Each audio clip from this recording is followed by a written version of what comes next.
नमस्कार साथियों, स्वागत है आप सभी का हमारे YouTube चैनल में।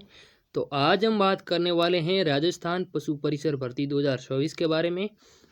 जैसा कि आप सभी को पता है कि आपकी 4 क्लासें हो चुकी है ऑलरेडी थ्योरी क्लास। आज हमारी 5वीं क्लास है।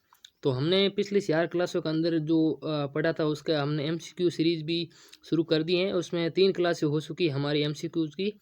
जैसे गाय की नस्लें और भैंस की नस्लें, इनका वीडियो बन चुका है। और इसकी जो MCQ यानी कि इनमें से जो 40-45% बनने की संभावना है वो हमने क्लास करवा दी है। तो आप वो क्लास भी जाकर देख सकते हैं। और इस क्लास की आप PDF प्राप्त करना चाहते हैं तो लिंक डिस्क्रिप्शन के अंदर दिया हुआ है, वहाँ जाकर आप ये टेलीग्राम चैनल ज्वाइन कर सकते हैं।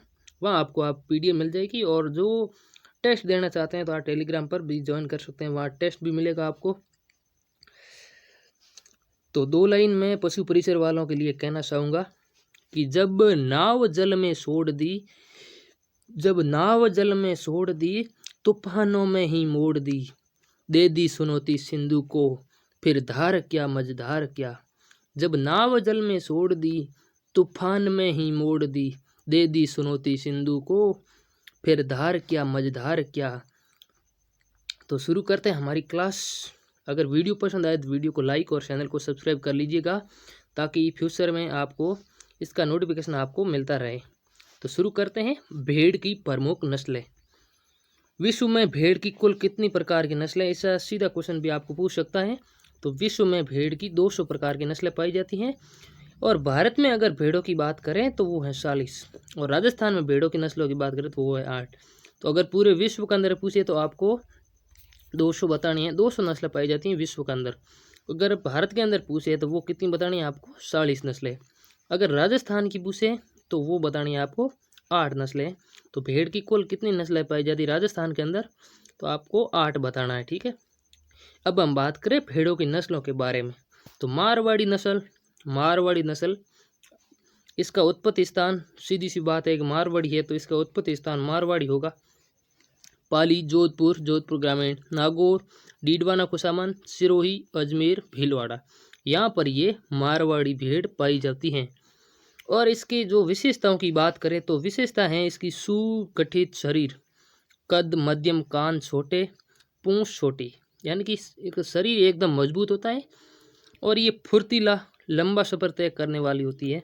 तो क्योंकि मरुस्थल है मारवाड़ी, ये मरुस्थल के अंदर पाई जाती हैं, तो दूर दूर तक कोई शाख, पत्तियां वगैरह, झाड़ियां वगैरह कुछ होती नहीं हैं। तो उनकी खोज में ये बहुत लंबा सफ़र तय करती हैं। फुर्तीली भी होती हैं, झट से चली जाती हैं कहीं भोजन के तलाश में। भोजन अभाव होने पर निष्क्रमण पर जाती हैं। भोजन अभाव होने पर निष्क्रमण पर जाती हैं, मतलब लंबा सफ़र तय करती हैं। यानी कि आसपास में वो खाने की चीज़ नहीं तो वो बहुत दूर भी चली जाएगी, लगभग 30-40 किलोमीटर तक भी दूर चली जाती हैं कई भेड़ें। नर होता है उसका वजन कितना होता है। मारवाड़ी भेड़ में जो नर होता है, जिसे हम आम बोलचाल में घेटा कहते हैं, उसका वजन होता है 27 से लेकर 36 किलो। मादा का होता है 23 से लेकर 30 किलो, ये इसका वजन होता है। और ऊन कितनी प्राप्त होती है मारवाड़ी भेड़ से, तो ऊन होती है भाई साहब 900 ग्राम से लेके, इसके ऊन का वजन होता है 900 ग्राम से लेके 2 किलो के लमसम, यानी कि 1825 ग्राम प्रति वर्ष। ये लगभग 1 से 2 किलो वजन का ऊन देती हैं। ऊन होती है मध्यम गुणवत्ता वाली, ज़्यादा कुछ इसकी गुणवत्ता नहीं होती है। तो ये बात थी मारवाड़ी के बात में, मारवाड़ी भेड़ की नस्ल के बारे में। अब हम बात करें मारवाड़ी की बात, मारवाड़ी की पड़ोसी जैसलमेरी नस्ल है भेड़ की, उसके बारे में बात करेंगे। इसका उत्पत्ति स्थान सीधा सी बात है जैसलमेर। अब ये पाई कहाँ जाती है, तो जैसलमेर के आसपास के इलाकों में, यानी कि बाड़मेर, बालोतरा, जैसलमेर, जोधपुर क्षेत्रों में पाली जाती है, ठीक है। अब ये हष्ट पुष्ट नस्ल होती हैं, नाक रोमन और पूंछ लंबी। तो ये क्वेश्चन भी पूछ सकता है कि नाक रोमन और पूंछ लंबी। चेहरा भारी, गहरा, भूरा और लंबे कान होते हैं इसके। ये इसकी मेन विशेषता है कि अकाल में ये बिना खाए 4 दिन तक रह सकती हैं। पूर्ण तो रेगिस्तानी नस्ल है। अकाल में 4 दिन तक अगर आप इसको कुछ खाने को नहीं मिले ना, तो भी ये जिंदा रह सकती है। और इसका नर थोड़ा मारवाड़ी की तुलना में भारी होता है, 32 से 45 किलो, मादा 37 से 37 किलो। ये कोई नहीं पूछेगा डाटा आपको, मेन इसका ऊन का और इसकी थोड़ी बहुत विशेषता ध्यान रखनी है। ऊन ये लगभग 2 से 3 किलो ऊन देती है। ऊन होती है वो मध्यम गुणवत्ता वाली। तो ये इसमें तो मेन पॉइंट है, एक तो है ये ऊन का, और एक ये है इसका ये खाए बिना ये इसकी ये दो विशेषता दिख रहे हैं आपको। ये बहुत मेन पॉइंट है जो आपको एग्जाम में पूछे जा सकते हैं। अब हम बात करें शौकला नस्ल के बारे में, तो शौकला नस्ल की भेड़ें हैं वो शेखावाटी में पाई जाती है। इसका उत्पत्ति स्थान है वो है शेखावाटी के अंदर। अब ये सांप कहाँ पाई जाती हैं, तो ये शेखावाटी में सूरू, झुंझुनू, सीकर, नीम का थाना। तो नीम का थाना भी सीकर से अलग हुआ है, ये शेखावाटी के अंदर ही गिना जाएगा। और इसका उपनाम है राजस्थान की मैरिनो। तो ये पॉइंट आपको बहुत ध्यान रखना है एग्जाम में। ये पशु परिसर की बात नहीं, कोई अन्य एग्जामों में भी ये खूब पूछा जाता है कि राजस्थान की मैरिनो किस भेड़ को कहा जाता है। अब ये एक सींग रहित नस्ल, यानी कि इस भेड़ के सींग आते ही नहीं कभी। कई भाई नस्लें होती हैं उनके तो सींग भी आ जाते हैं। आकार इसका मध्यम होता है और शरीर सुगठित होता है, ठीक है। अब इसका रंग पूर्ण रूप से सफ़ेद रंग को, और मुंह काला या भूरा, यानी मुंह है वो होता है काले रंग का, बाकी सारा शरीर होगा वो होगा सफ़ेद रंग का, ठीक है। अब 10% भेड़ों का मुंह ही सफ़ेद होता है। शौकला नस्ल की भेड़ें, इसमें से 90% जो भेड़ें हैं उनका मुंह होता है काला, बाकी 10% भेड़ें होती हैं उनका मुंह ही सफ़ेद प्रकार का होता है। और मेमना की मृत्यु दर ज़्यादा होती है, यानी कि जो भेड़ जब बच्चे को जन्म देती है तो उस बच्चे की मृत्यु दर सर्वाधिक होती है किसमें, तो शौकला में। तो इसमें आपको कौन कौन से पॉइंट ध्यान रखने हैं, एक तो ये मेमना वाला, एक ये इसका मुंह थोड़ा सा काला, ये थोड़ा पॉइंट ध्यान में रखना। और इसके जो थोड़ा बहुत ये जो पॉइंट है इसकी विशेषता ये ध्यान रखना। और एक राजस्थान की मैरिनो कहा जाता है, बाकी ये कोई नहीं पूछेगा ये कहाँ पाई जाती है, लगभग सभी बता देते क्योंकि वो उसी स्थान से संबंधित तो होती हैं, ठीक है। अब हम बात करें इसकी जो नर व मादा का वजन कोई नहीं पूछता है। अब ऊन की बात करें तो ऊन ये लगभग 1.5 किलो से लेकर 2.5 किलो के प्रतिवर्ष ऊन देती है। ऊन उच्च गुणवत्ता वाली, यानी ये पॉइंट आपको ध्यान में रखना है, एग्जाम में पूछा जा सकता है कि उच्च गुणवत्ता वाली ऊन किस भेड़ की नस्ल से प्राप्त होती है, तो वो होते हैं शौकला, ठीक है। जिससे क्या बनाया जाता है, कंबल, कालीन एवं जर्सी बनाई जाती है, ठीक है। अब हम बात करें मालपुरी भेड़ की नस्ल, तो मालपुरी की उत्पत्ति स्थान है मालपुरा टोंक। तो मालपुरा स्थान कहाँ पर है, टोंक के अंदर, वहाँ से इसकी उत्पत्ति हुई मानी जाती है। अब हम बात करें ये कहाँ कहाँ पाई जाती हैं, तो ये पाई जाती हैं टोंक, सवाई माधोपुर, जयपुर, भीलवाड़ा, केकड़ी, गंगापुर सिटी। अगर आपको राजस्थान का मैप थोड़ा बहुत भी याद है ना, जिले की कौन सा जिला कहाँ पर है, तो आप इसकी उत्पत्ति स्थान या जो भेड़ें जहाँ पाई जाती हैं वो उसका आप आसपास आइडिया लगा के बता सकते हैं। जैसे ये टोंक, सवाई माधोपुर, जयपुर, भीलवाड़ा, केकड़ी, गंगापुर सिटी, ये हैं टोंक के आसपास के सीमा लगाने वाले ज़िले हैं, तो वहाँ पाई जाती हैं। ये मैदानी भागों में और पहाड़ी भागों में भी पाई जाती हैं, दोनों, मैदानी में भी और पहाड़ी में, दोनों में पाई जाती है। क्योंकि सवाई माधोपुर, जयपुर में यहाँ पहाड़ियाँ होती हैं, तो इसलिए पहाड़ियाँ में भी पाई जाती हैं। इसका शरीर मजबूत होता है और गठीला होता है। अब ये पॉइंट है आपको ध्यान में रखना, मांस के लिए उपयुक्त नस्ल है, तो ये पॉइंट आपको भी ध्यान रखना है। नर का वजन 30 के लमसम में होता है लगभग सारी भेड़ों का। ऊन है वो ऊन थोड़ी सी इसकी कम होती है, यानी कि 680 ग्राम से लेके 1360 ग्राम प्रति वर्ष, ये इतने किलो ऊन देती है। ऊन निम्न गुणवत्ता की, जिससे नमदे और गली से बनाए जाते हैं, तो ये पॉइंट आपको ध्यान रखना है। ये एग्जाम में आपके आने लायक प्रश्न है कि ऊन निम्न गुणवत्ता की और जिससे नमदे और गली से बनाए जाते हैं। अब इस नस्ल के पशु केंद्रीय भेड़ एवं ऊन अनुसंधान संस्थान अविकार नगर टोंक पर संकरण हेतु रखे गए हैं। ये पॉइंट आपको ध्यान रखना है, ये पॉइंट भी आपके एग्जाम में पॉइंट ऑफ व्यू से बहुत महत्वपूर्ण है। बाकी इसमें 2 पॉइंट इस मालपुरी नस्ल के आपके, ये 2 पॉइंट आपको ध्यान रखना है एग्जाम की दृष्टि से। अब बात करें अविवस्त्र, तो अविवस्त्र का तो पूरा ध्यान ही रखना, क्योंकि ये नई नस्ल विकसित की गई है, अविकार नगर से विकसित नस्ल है। अविकार नगर टोंक, यानी कि केंद्रीय भेड़ एवं ऊन अनुसंधान संस्थान अविकार नगर टोंक है, वहाँ से ये विकसित नस्ल है। अब अविवस्त्र है, ये तो है शौकला मादा, जिसे राजस्थान की मैरिनो कहा जाता है। और रेम्बूल मैरिनो ये नर, यानी कि इसे फ्रेंच मैरिनो भी कहा जाता है। ये मैरिनो नस्ल है, ये विदेश की है, फ्रांस के आसपास की, वहाँ की नस्ल है। तो वहाँ का जो नर है रेम्बूल नर और शौकला मादा, इससे ये विकसित है। वजन इसका 23 किलोग्राम है। ऊन ये 2 से 4 किलो यानी कि 4 किलो लमसम ये देती है ऊन। मेमना की पैदा दर 93%। 93%, 100 में से 93% भेड़ें मेमना देती है। अब बात करें अविकालीन, तो अविकालीन ये भी अविकार नगर से विकसित नस्ल है संकर। अविवस्त्र ये है मालपुरा मादा और रेम्बुल मेरिनो नर, यानी कि एक साइड तो ये मेरिनो नर, ठीक है, और एक साइड है ये अविकालीन है, ये मालपुरा। और वो किससे थी, वो अविवस्त्र थी, वो थी सोकला और मेरिनो से इसका क्रॉस करवाया गया था, ठीक है। अब इसकी अविकालीन है, इसकी ऊन होती है वो उच्च गुणवत्ता वाली होती है, ठीक है। वजन इसका 25 किलोग्राम।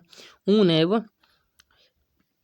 6 महीने के अंदर ये सवा किलो ऊन देती है 6 महीने, यानी कि लगभग 2.5 किलो ऊन देती है 12 महीनों के अंदर। मेमना की पैदा दर है 81%, यानी कि पैदा दर 81% है और टपिंग प्रतिशत है 57%। ये आपको याद रखने की कोई जरूरत नहीं, ऊन का, और ये पॉइंट आपको ध्यान में रखना है।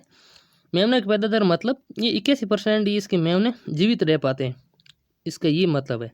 अब बात करें मेरिनो, आ गई ना मेरिनो, तो इसका उत्पत्ति स्थान है वो स्पेन, यानी फ्रांस के आसपास पड़ोसी है स्पेन, तो वहाँ इसका उत्पत्ति स्थान माना जाता है मेरिनो। सबसे भारी एवं मजबूत नस्ल, रंग इसका सफ़ेद, शरीर मध्यम आकार का, ऊन से ढका हुआ, यानी ऊन इस पर ज़्यादा पाई जाती है। आगे हम बात करें मेरिनो को और विशेषता हम देखेंगे, तो नर में घुमावदार सींग, मादा सींग रहित। नर के अंदर तो ऊन सींग पाए जाते हैं और मादा के अंदर सींग नहीं पाया जाता है, और उत्तम गुणवत्ता वाली ऊन प्राप्त होती हैं। इसीलिए अविकार नगर टोंक द्वारा अविवस्त्र और अविकालीन 2 नस्ल विकसित की गई है ऊन के लिए। विश्व की सबसे ज़्यादा ऊन उत्पादक नस्ल है। कंधे एवं गर्दन पर सलवटें या झुर्रियाँ पाई जाती हैं। नर 90 किलो का। देखो अब बात वही होगी ना कि कहाँ राजा भोज, कहाँ गंगू तेली। अपनी जो भेड़ों की नस्ल हैं उनका वजन तो 30 के आसपास था, 30 किलो के आसपास, और इनके नर का वजन 90 किलो और मादा का वजन है 60 किलो।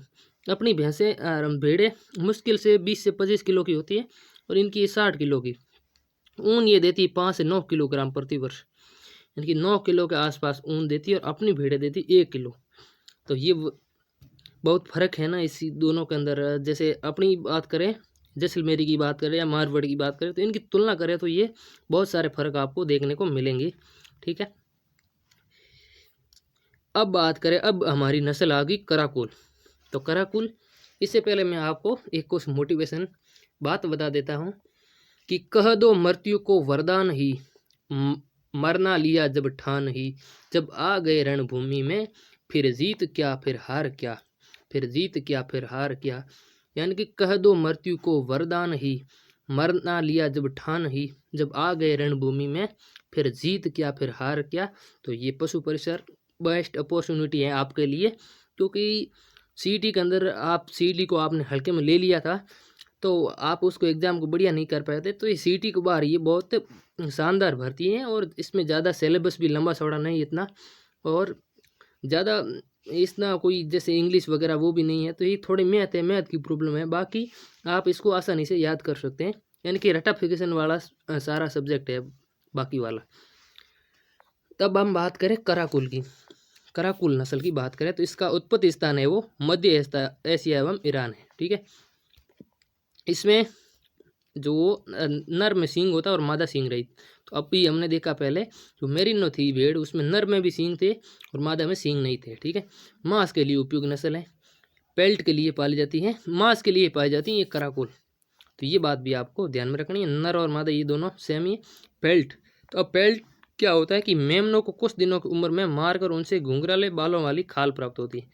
तो ये पॉइंट भी आपको ध्यान में रखना है कि मेमना को कुछ ही दिनों की उम्र में मार कर, यानी कि 4-5 महीने का जो इसका मेमना होता है कराकुल भेड़ का, उसको मारकर उनसे घुंघराले बालों वाली खाल प्राप्त होती है। और पेल्ट का उपयोग महंगे सर्दियों में वस्त्र बनाए जाते हैं, उनकी महंगे महंगे वस्त्र लाते हो ना आप बाजार से, वो ये इन बेचारे जीवों जानवरों के खाल से बने हुए होते हैं। तो ये पॉइंट भी आपको ध्यान में रखना है।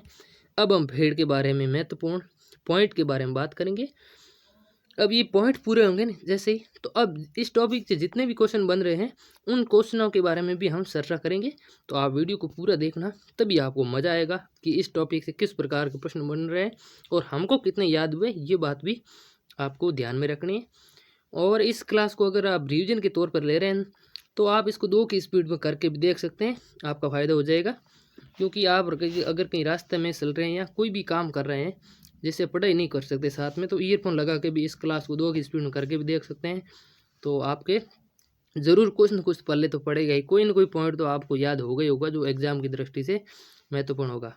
अब बात करें भेड़ के बारे में कुछ महत्वपूर्ण बिंदु की, तो ये भेड़ का वैज्ञानिक नाम क्या है? ओविस एरिस। हमने कब परसों 3-4 दिन पहले क्लास ली थी, उसमें भी हमने बताया था पशुओं की जो संबंधित संस्थान है उसमें भेड़ों की और पशु गणना वगैरह उसमें सब बताया था कि वैज्ञानिक नाम वगैरह गुणसूत्र वगैरह सब। तो इसका वैज्ञानिक नाम क्या है? ओविस एरिस, ठीक है। गुणसूत्रों की संख्या 54। अब हम बात करें 54, ठीक है। तो एक नस्ल है उसमें होते हैं 64 और उससे भी एक नस्ल होती है उसमें होते हैं 74। तो 67 और 74 गुणसूत्र किन जीवों के अंदर पाए जाते हैं, ये बात आपको कमेंट करके बतानी है। अब भेड़ हैं वो सर्वाधिक कहाँ पाई जाती है? बाड़मेर के अंदर। सबसे कम पाई जाती हैं धौलपुर के अंदर। हिमालयन भेड़ गद्दी, रामपुर बुशायर और भाकरवाल, तो ये हिमालयन भेड़ों की नस्ल है, ये बात आपको ध्यान में रखनी है। बेस्ट कारपेट वुल बीकानेरी राजस्थान। बेस्ट कारपेट वुल बनाए जाते हैं वो बीकानेरी राजस्थान से। काला सेहरा किस नस्ल की विशेषता है? तो मारवाड़ी का। ये पॉइंट आपको ध्यान में रखना है। सबसे लंबी नस्ल है वो है नेलोरी। अब बात करें हिसार डेल। हिसार डेल भी ये संकरण द्वारा विकसित नस्ल हैं बीकानेरी और मेरिनो की। तो हिसार डेल किसके द्वारा विकसित हैं? बीकानेरी और मेरिनो के। सर्वाधिक वसा वाला दूध होता है 7.9%, ठीक है। प्रजनन क्रिया टपिंग, यानी कि भेड़ों के अंदर वो प्रजनन क्रिया उससे कहते हैं टपिंग। ये अगस्त या फरवरी के अंदर, अगस्त और फरवरी के अंदर ये मतलब टपकती है, ऐसे याद रख लो। टपिंग, भेड़ की प्रजनन क्रिया को टपिंग कहते हैं। विश्व में सर्वाधिक भेड़ पाई जाती ऑस्ट्रेलिया के अंदर। भारत में सर्वाधिक भेड़ें पाई जाती आंध्र प्रदेश। राजस्थान में सर्वाधिक भेड़ें पाई जाती बाड़मेर, राजस्थान का 4था स्थान है। ऐसा होती है और 9% होता है वो SNF। भेड़ के शरीर से ऊन उतारने की क्रिया क्या कहलाती है? वो कहलाती है आपको शियरिंग। तो शियरिंग कहलाती है भेड़ों के शरीर से ऊन उतारने की क्रिया। भेड़ों के शिश्न के चारों तरफ से ऊन काटना कहलाता है रिंगिंग। मरी हुई भेड़ से ऊन उतारना कहलाता है पुल्ड वुल। ये बात भी आपको ध्यान रखनी। मांस उत्पादन नेल्लोर और मांड्या, इनके मांस उत्पादन के लिए ये जो भेड़ें हैं ये नस्लें पाली जाती हैं मांस उत्पादन के लिए। अब हम बात करें भेड़ों के अन्य फैक्ट के बारे में कि बाह्य परजीवी मारने हेतु भेड़ों को दवा युक्त टब में डुबोना डिपिंग कहलाता है। बाह्य परजीवी यानी कि भेड़ों की ऊन होती है तो ऊन के अंदर कई परजीवी होते हैं वो अंदर चिपक जाते हैं जिससे भेड़ों को नुकसान हो सकता है, इसीलिए बाह्य परजीवी मारने हेतु भेड़ को दवा युक्त टब में डुबोते हैं, उसे कहते हैं डिपिंग। गया अपनी भेड़ को कितना दाना देना चाहिए? 450 ग्राम। ये बात भी आपको ध्यान में रखनी है। पूंछ काटना इसे कहते हैं डॉकिंग। तो ये भाई पॉइंट आपको याद में रखने हैं। आप 4-5 बार इसको पढ़ोगे तो आपको आराम से ये याद हो सकते हैं। अब हम आगे बात करें कि आंख के चारों तरफ से ऊन काटना क्या कहलाता है? तो आई। तो ये पॉइंट तो आपको सीधे याद रखने ही पड़ेंगे क्योंकि भाई स्पेशल पशु के संबंधित एग्जाम है तो इसमें आने की संभावना 100% बन जाती है। राजस्थान में ऊन वर्ष में 3 बार काटी जाती है। सर्वाधिक ऊन उत्पादन मेरिनो। पानी की आवश्यकता 4 से 5 लीटर प्रतिदिन। शेरा लाल और सफ़ेद रंग का शौक लगा, ठीक है। मगरा नस्ल नागौर, चूरू, बीकानेर, यानी कि मगरा क्षेत्र में पाई जाती है। नागौर, चूरू और बीकानेर में मगरा नस्ल, ठीक है। नाली नस्ल, जो नाली क्षेत्र है, नाली क्षेत्र किसे कहते हैं? जो घग्गर नदी का अफवा क्षेत्र इसे नाली क्षेत्र कहते हैं। तो नाली नस्ल पाई जाती है आपकी गंगानगर, हनुमानगढ़ और बीकानेर में, ठीक है। अनूपगढ़ भी इसमें शामिल हो जाता है। अब सोनाड़ी नस्ल पाई जाती है उदयपुर और झालावाड़ के अंदर। पुंगल नस्ल पाई जाती है बीकानेर के पूर्वी क्षेत्र में। राजस्थान भेड़ों की मान्यता प्राप्त नस्ल हैं 8, ठीक है। अब हम बात करें और फैक्ट के बारे में। रेम्बुलेट भेड़ को फ्रेंच मेरिनो भी कहते हैं। नर भेड़ को क्या कहते हैं? रैम। ये बात भी आपको ध्यान में रखनी। नर भेड़ को क्या कहते हैं? RAM, RAM, RAM. मादा भेड़ को कहते हैं ईव। भेड़ में बच्चा देने की क्रिया कहलाती है लैम्बिंग। भेड़ के बच्चे को कहते हैं लैम्ब और बच्चा देने की क्रिया कहलाती है लैम्बिंग। भेड़ों के समूह को क्या कहते हैं फ्लॉक। ये बात आपको ध्यान में रखनी है। परसों एक हमने वीडियो बनाया था, उसमें भी बताया था कि ये जो सारी नस्लें हैं इनके जो समूह होता है उसको क्या कहते हैं, बच्चों को क्या कहते हैं, ये सारी फैक्ट हमने बात की थी। तो आप चैनल के होम पेज पे भी जाके देख सकते हैं कि किसको क्या कहते हैं और किसके समूह को क्या कहते हैं। भेड़ों के मांस को मटन कहते हैं। भेड़ों के प्रजनन की क्रिया कहलाती है टपिंग। ये बात भी आपको ध्यान में रखनी है। भेड़ों की दुधारू नस्लें लोही, गुरेज, नुरेज, कुका, ये है भेड़ों की दुधारू नस्लें। लोही कहाँ पाई जाती है आप कमेंट करके बताओगे, कमेंट करके आप बताना कि लोही नस्ल कहाँ पाई जाती है।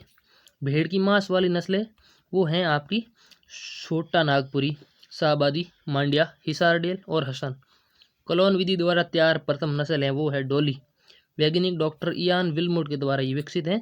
कोलोन विधि द्वारा तैयार प्रथम नस्ल डोली। तो ये पॉइंट तो आपको सीधे याद रखना है, 4-5 बार पढ़ोगे तो आपको आराम से याद हो जाएंगे। भारत की सबसे ज़्यादा ऊन राजस्थान में उत्पादित होती है। विश्व में कुल ऊन उत्पादन का 80% योगदान मेरिनो भेड़ का है।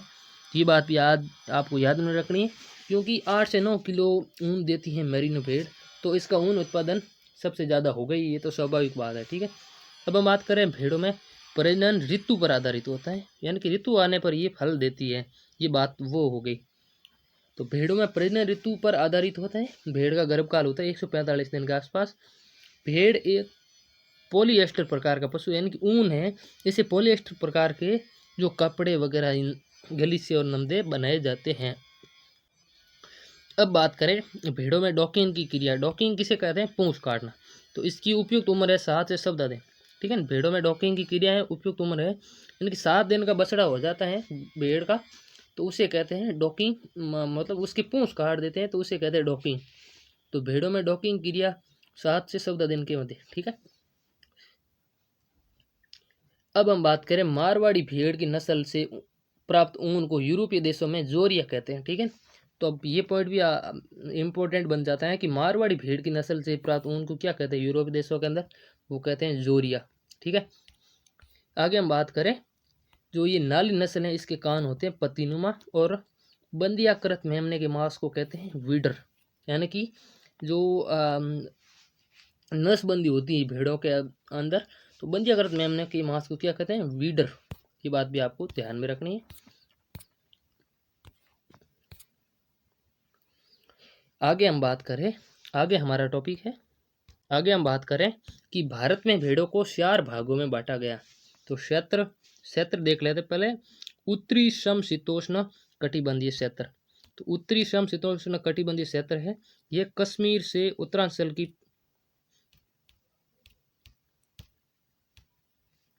ये कश्मीर से उत्तरांचल का पहाड़ी भाग है, वहाँ पाई जाती हैं उत्तरी शीतोष्ण कटिबंधीय क्षेत्र में। तो यहाँ कौन कौन सी नस्लें पाई जाती हैं, कश्मीर से लेके उत्तराखंड तक का पहाड़ी भाग। ठीक है, यहाँ पाई जाती हैं गद्दी, भाकरवा, गुरेज, रामपुर, बुसावर। ठीक है, आगे हम इसके महत्वपूर्ण प्रश्नों की बात करेंगे। 40 से 45 क्वेश्चन रहने वाले हैं, तो वो भी आप आगे देखना। ठीक है, पश्चिमी शुष्क क्षेत्र, इसमें राजस्थान, हरियाणा, गुजरात का क्षेत्र आता है, और शौकला, पुंगल, मगरा, जैसलमेरी, मारवाड़ी, मालपुरा, सोनाड़ी, अव्यवस्था, अविकालीन, ये नस्ल पाई जाती है। दक्षिणी पठारी क्षेत्र, इसमें विंध्याचल से लेकर नीलगिरी पर्वत का क्षेत्र आता है, इसमें ये नस्लें हैं डेक्कन, हसन, कोयमटूर, नीलगिरी, मांड्या, नेलोर, वेलारी, ट्रेसी, ब्लैक, रायनंद।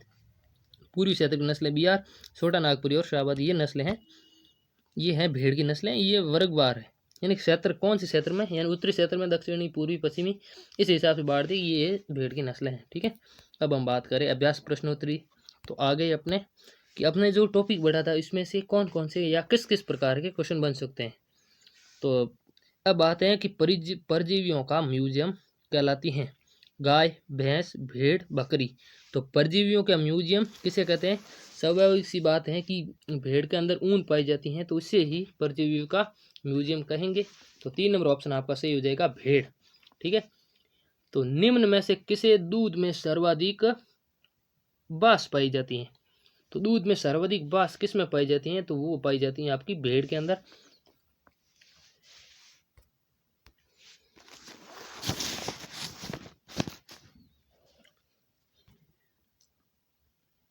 आगे हम बात करें कि उच्चतम प्रकार का गलीचा, थोड़ा प्रश्न को ऊपर कर लेता हूं। उच्चतम प्रकार का गलीचा ऊन भेड़ की किस नस्ल से प्राप्त किया जाता है? तो उच्चतम प्रकार का गलीचा ऊन भेड़ की किस नस्ल से प्राप्त किया जाता है? मारवाड़ी, नाली, शोकला, सोनाड़ी। 4 ऑप्शन आपके सामने, कमेंट करके बताइए कि उच्चतम प्रकार का गलीचा किस भेड़ की नस्ल से प्राप्त किया जाता है? उनको उनके ऊन से प्राप्त किया जाता है, वो है आपकी शोकला। ठीक है,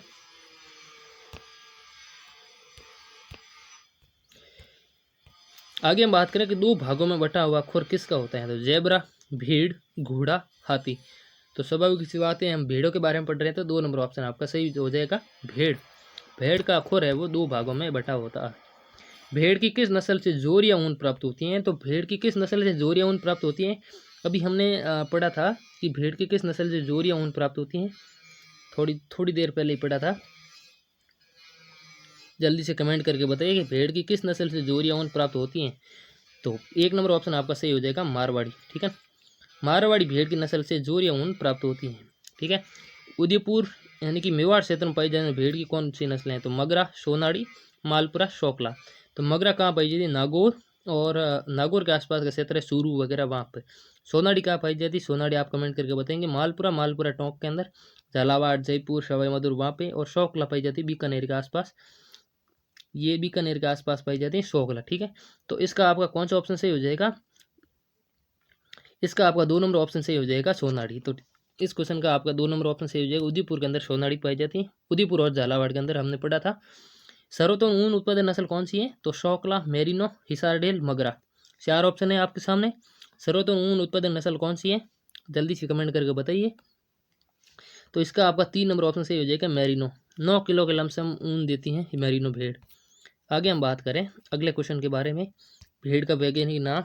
ये क्वेश्चन आपसे किसी भी लड़के से छूटना नहीं चाहिए कि भेड़ का जंतु वैज्ञानिक नाम, यानी कि ये पशुओं के वैज्ञानिक नाम है, ये तो आपको रट ही लेने। तो इसका आपको 2 नंबर ऑप्शन सही हो जाएगा, ओविस एरीज। ठीक है, राजस्थान के मेरिनो के नाम से किस नस्ल को जाने जाता है? अविवस्त्र, शोकला, अविकालीन, सोनाड़ी। 4 ऑप्शन है आपके सामने। तो राजस्थान की मेरिनो के नाम से किस नस्ल को जाना जाता है? अविवस्त्र, शोकला, अविकालीन, सोनाड़ी। 4 नस्लें हैं। तो राजस्थान की मेरिनो शोकला को कहा जाता है, ये हमने पढ़ा था थोड़ी देर पहले ही। भारत के कुल ऊन उत्पादन का कितना प्रतिशत राजस्थान में उत्पादित होता है? यानी कि राजस्थान का ऊन उत्पादन भारत में कितना परसेंट योगदान है? तो 2 नंबर ऑप्शन सही हो जाएगा, 46%। ये पॉइंट आपको फैक्ट ध्यान में रखना है। अगला क्वेश्चन है कि राजस्थान में सर्वाधिक भेड़ वाला जिला कौन सा है? तो वो है बाड़मेर। 1 नंबर ऑप्शन आपका सही हो जाएगा। राजस्थान एवं भारत में क्रमशः भेड़ों की कितनी नस्लें हैं? यानी कि भारत एवं राजस्थान में, तो पहले हमने बात की थी कि 40 है वो भेड़ की भारत के अंदर नस्लें, और 8 है वो राजस्थान के अंदर है।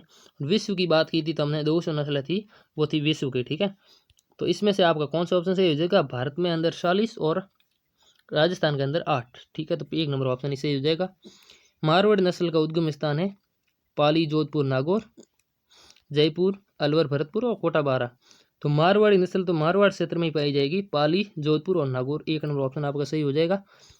अब बात आ गई अविवस्त्र और अविकालीन नस्लें कहाँ से विकसित हैं? तो अवि नाम आपको दिख रहा है, अविवस्त्र और अविकालीन, तो अविकार नगर टोंक से विकसित है, तो 1 नंबर ऑप्शन आपका सही हो जाएगा। ठीक है, अब बात आ गई भेड़ में प्रजनन क्रिया क्या कहलाती हैं? तो कॉल्विंग, लैम्बिंग, टपिंग, कीडिंग। तो भेड़ तो टपकने से आपने हमने याद रखा तो अगस्त और फरवरी के अंदर ये टपकती है, तो इस प्रकार आपको याद में रखना था। 3 नंबर ऑप्शन आपका सही हो जाएगा, टपिंग कहलाती है। तो ये हमने इसके अंदर से क्वेश्चन देखे थे, और भी थोड़े क्वेश्चन हैं, 10 से एक क्वेश्चन बचे हैं, तो आप साथ साथ में बने रहिएगा। अब बात करें कि भेड़ के शरीर से ऊन उतारने की क्रिया को क्या कहलाता है? रिंगिंग, शेयरिंग, डीपिंग या किडिंग। 4 ऑप्शन आपके सामने। तो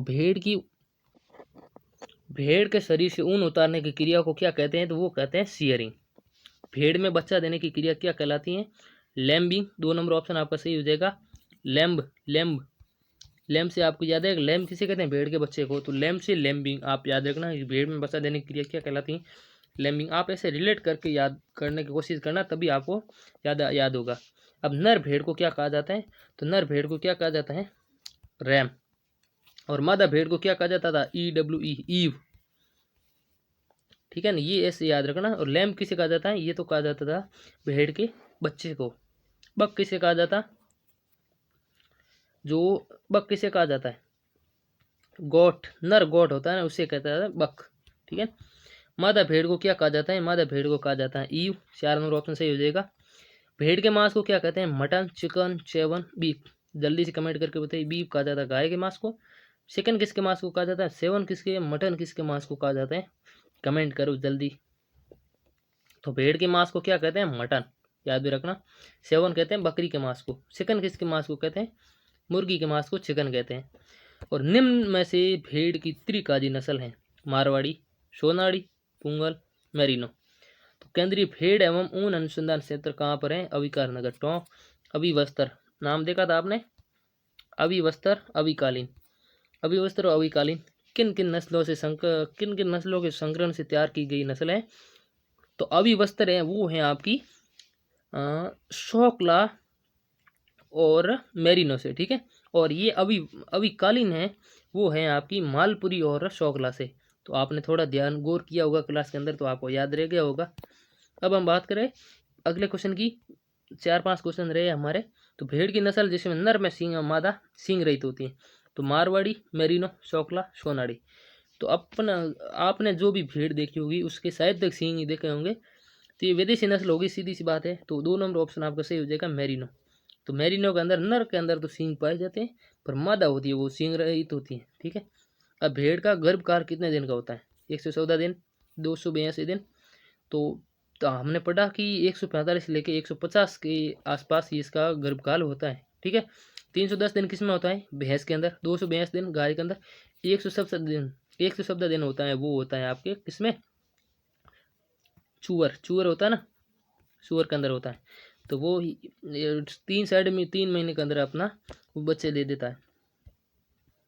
विश्व में सबसे महीन ऊन के लिए प्रसिद्ध भेड़ की नस्ल है, तो मेरिनो, रेम्बुलेट, बीकानेरी और शोकला। तो जल्दी से कमेंट करके बताएं कि विश्व में सबसे महीन ऊन के लिए प्रसिद्ध नस्ल है, वो है आपकी मेरिनो। 1 नंबर ऑप्शन आपका सही हो जाएगा, ठीक है। आगे हम बात करेंगे भेड़ के प्रथम क्लोन बच्चे का नाम क्या है, टोनी, डॉली, प्रथम, गरिमा। तो जल्दी से कमेंट करके बताइए आप कि भेड़ की प्रथम क्लोन बच्चे का नाम क्या है, तो वो है आपका डॉली। तो डॉली किसे कहा जाता है, भेड़ के क्लोन बच्चे का नाम है डॉली, ठीक है। 2 नंबर ऑप्शन आपका सही हो जाएगा, ठीक है। आगे हम बात करें, आगे हमारा क्वेश्चन है कि राजस्थान, निम्न में से राजस्थान की मूल नस्ल नहीं है, ठीक है। शोकला, बदावरी, सोनाड़ी, मारवाड़ी। तो मारवाड़ी भेड़ की नस्ल, सोनाड़ी भेड़ की नस्ल, शोकला भेड़ की नस्ल, ठीक है। बदावरी, भद्रवा, ये किसकी नस्ल है, ये है आपकी भैंस की नस्ल। तो ये 2 नंबर ऑप्शन आपका सही हो जाएगा, ठीक है। अब बात करें ऊन विश्लेषण प्रयोगशाला कब व कहाँ स्थापित की गई, तो ये क्वेश्चन आपके लिए कमेंट में छोड़ देता हूँ। आपको कमेंट के अंदर बताना है कि ऊन विश्लेषण प्रयोगशाला कब कहाँ स्थापित की गई थी। पहला ऑप्शन है 1965 जोधपुर के अंदर, 1965 टोंक के अंदर, 1965 बीकानेर के अंदर, 1965 जैसलमेर के अंदर। 4 ऑप्शन है, आपको कमेंट के अंदर इसका आंसर बताना है, ठीक है। तो ये थी क्लास, कैसी लगी कमेंट करके ज़रूर बताएं। वीडियो पसंद आए तो वीडियो को लाइक कर दीजिएगा, चैनल को सब्सक्राइब कर लीजिएगा, और ऐसे ही आप पढ़ते रहिएगा। और जो भी चीज़ जितनी बार ज़्यादा पढ़ोगे तभी आपको याद हुई। तो आप किसी भी चेहरे को आप जितनी ज़्यादा बार देखते हो, जितनी ज़्यादा बार आपकी आंखों से निकलता है ना, वो चेहरा आपको हमेशा के लिए याद हो जाता है। जैसे अपने मम्मी पापा का चेहरा या अपने भाई बहन का चेहरा, तो हम हमेशा कहीं भी देख लेंगे तो अपने को याद आ जाएगा। उसी प्रकार ये किताबें हैं, इनको आप जितनी बार ज़्यादा पढ़ोगे तभी आपको याद होगी। तो धन्यवाद, मिलते हैं नेक्स्ट क्लास में, तब तक के लिए जय हिंद। तो आज की